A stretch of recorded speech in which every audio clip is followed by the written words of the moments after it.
सीबीएसईच्या विद्यार्थ्यांसाठी अत्यंत महत्त्वाची बातमी ती म्हणजे केंद्रीय माध्यमिक शिक्षण मंडळाच्या प्रशासकीय समितीच्या बैठकीत ओपन बुक परीक्षा या विषयावर विशेष चर्चा झाली आहे। ओपन बुक परीक्षा म्हणजेच परीक्षा देताना विद्यार्थी पुस्तक किंवा अभ्यासाचे इतर साहित्य पाहून प्रश्नांची उत्तरे लिहू शकतात।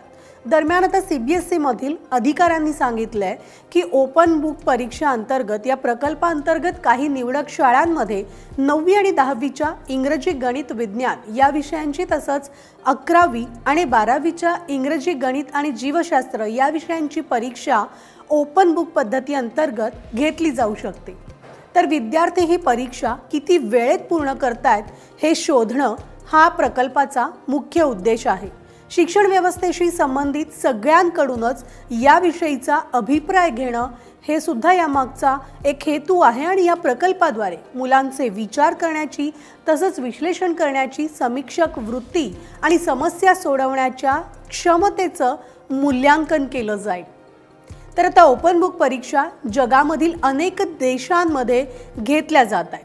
भारतात 2014 मध्ये सीबीएसईनं शालेय मुलांसाठी ओपन टेक्स्ट बेस्ड असेसमेंट सुरूही केलं, पण 2017-18 मध्ये विद्यार्थ्यांमध्ये समीक्षात्मक वृत्ती निर्माण करण्यात यशस्वी न ठरल्यामुळे हा प्रयोग थांबवण्यात आला। तर आता ओपन बुक परीक्षांमुळे मुलांवरील ताण कमी होईल आणि या उद्देशानंच केंद्रीय माध्यमिक शिक्षण मंडळ 9वी ते 12वी पर्यंतच्या सीबीएसईच्या विद्यार्थ्यांना ओपन बुक म्हणजेच खुल्या पुस्तक परीक्षेचा पायलट प्रोजेक्ट सुरू करण्याच्या तयारीत आहे।